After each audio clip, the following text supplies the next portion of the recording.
สบายดีพ่อแม่พี่น้องเบิ่งแน่นพี่น้องเอ้ยมาหอดฟาร์มน้ำมาหอดฟาร์มผู้ใดพี่น้องเอ้ยสบายดีพี่น้องเฮ้ยใส่นี่นั่นมึงก็อยากใส่บ่ใส่เมื่อไรก็หิวเลยบัดแกมาสิแกน่ะเจ๊ข่อยบอกว่านี่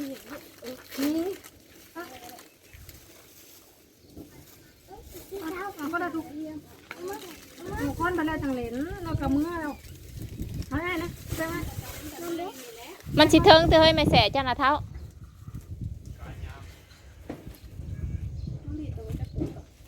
40 ปลายข่อยรีดลุ้มข่อยนะอย่ามาว่าเอาได้บ่ยิงบ่ได้ยกได้ก็ยกทางนมมาเด้ยกขึ้นมายกขึ้นมาบ่ได้ทางเย็นบ่ได้รีดลุ้มซื่อ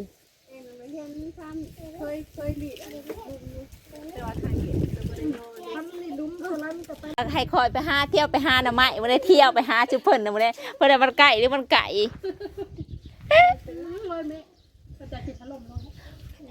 อุ้ยบัดชีว่าเอาไปตาทีทะเลาะว่าเลยจุเพิ่นไอ้พักกันอยู่หูหนูนะ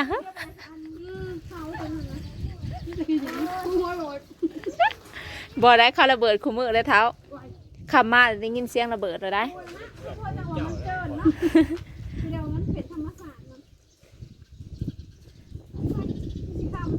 ปะกลับออกไปอีกทางเก่าหมดแล้วไปถือไปน้ำขี่รถไปได้ขี่ไหนก็อยากให้หมู่มาหาเฮ้ยเด้อเมื่อจังมาง่ายเลยมาถ่ายไปง่ายเลยเด้อมีอะไรเอามาให้หมดปะตามก้นกันไปทางใดเลยพี่น้องคุณข้ามมืดตื่นตากับพากันมาหากันเลยแต่ว่าถ้าว่าไก่บ่ไก่ดิพี่น้องบ่จะเพิ่นมาหาเฮาในไก่ดิไก่เติมมันสิเห็นผมเห็นข้อเลยสิเพิ่นสิมาเอามาข้อพี่น้องเลยอยากกินมาข้อสะได้มาแล้วก็เลยไม่มาเอาก็ได้มาเอาคำเนี่ยผมมาตกข้อมันก็อยู่ที่นะก่อนบ้านแก่ครับข้อมันจะขึ้นจักข้อจะขึ้นเปล่า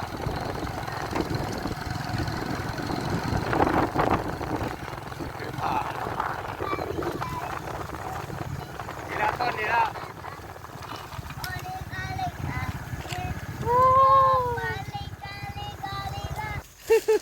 หัวนั่นเลย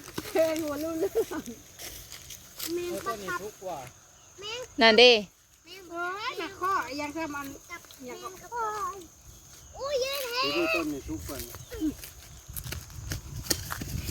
ว้ายอื่นในเอาอื่นน่าจะกินแล้วยาน้อยง่ายสิบ่ให้อื่นน่าจะกินน้อยหรือง่ายกับอื่นแต่ว่ามาเคาะสมัครง่ายกับบุญได้อยู่สมัครน้อยที่บุญนะได้อื่นลืดรถ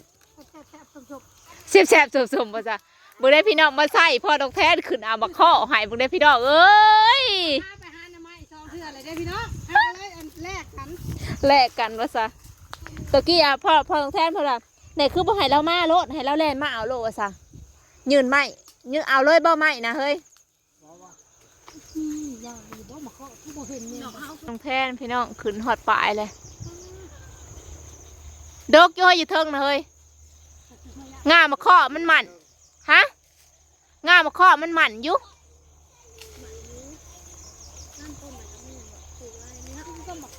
มีต้นมาข้อ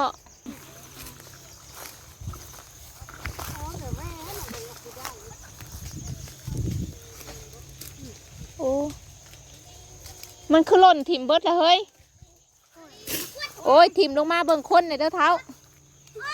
เห็นแล้วเห็นมันยิ่งนั่นคือ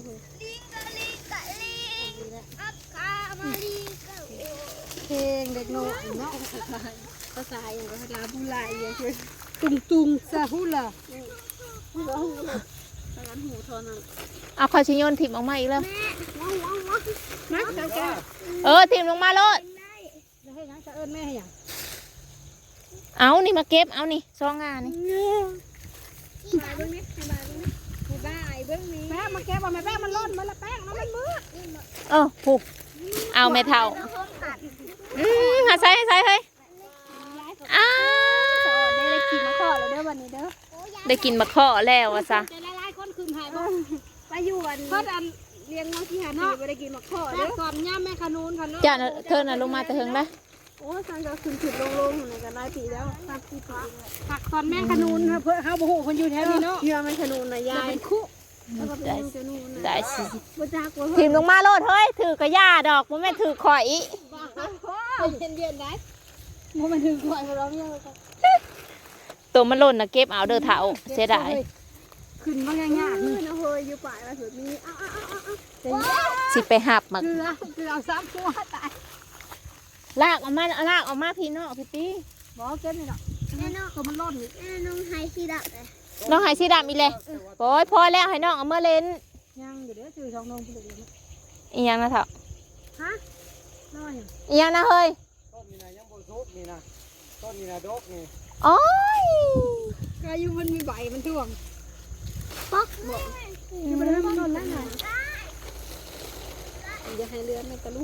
บ้าเราขึ้นเนี้ยไปเอา ในตีนเจ้านะต้องพากันไปหายังนะ น้อยๆนี่แดงนั่นเด้แซ่บ อืม ผู้สำหรับน้องเฮ้ย มันเบิดยามมาเลยนะยาม นี่ก็ทำไมยังโอ้ยโลดหลายเนี่ยโอ้ยพี่เด้อ พากันเก็บเอาไว้เดี๋ยวมันขามันเหมื่อชุมเธอเด้อ ตัวนี้อันเด้อมาคิดช่วยกัน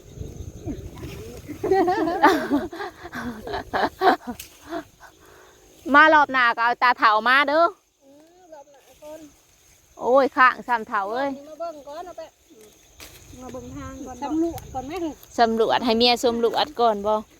ทัวร์บ่มาตลาดน้ำจะเฮิงเลยนะจะมาใกล้แปะจะไปส่งนี่มั้ง อายมากหือ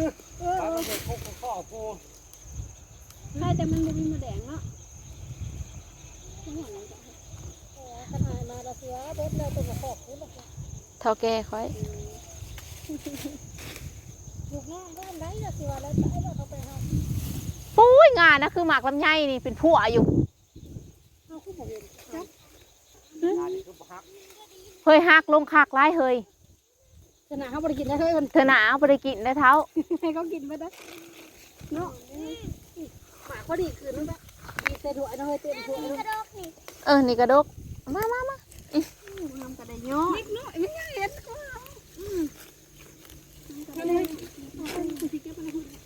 ต้องนี่ก็เห็น ต้องได้เป็นธง ต้นนี้แห่งดก ตอบนึง ต้นที่2แห่งเด้อป้าบุญในพี่น้องอ้ายมาคนเอามาเคาะบุญในซองเถาเลยโพดขนาดแม่ของแทนผู้อยู่น้ำแม่ของแทนยังบ่ได้มากินบุญในพี่น้อง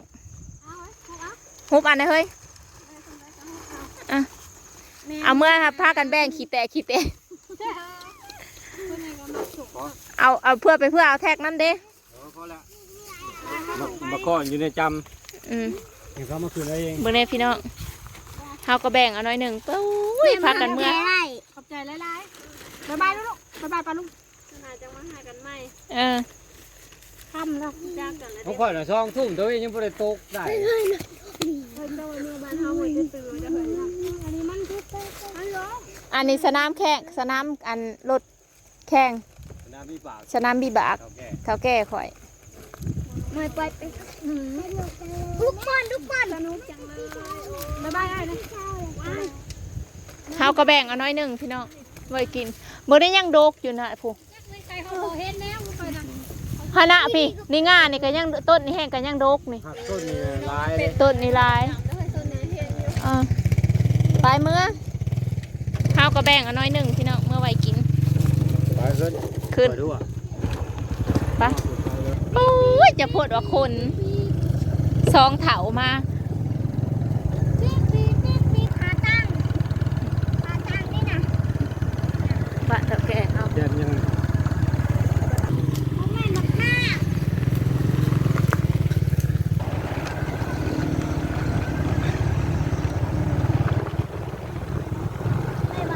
หรือว่าชุดใจไปยูเทิร์นอยู่ลุมก็ได้ โอ้ยมันได้สุกคนกับสีเมื่อแหละพี่น้องแต่ว่าอยู่บ่อนอยู่เทิร์นรถกับทางน้ำบ่อนอยู่เทิร์นรถทางน้ำเพิ่นก็มาเป็นขับเป็นเปิดพี่น้องมาเอามาขอเนาะเลยมาตลาดเนาะซึ่งเพิ่นก็เลยมา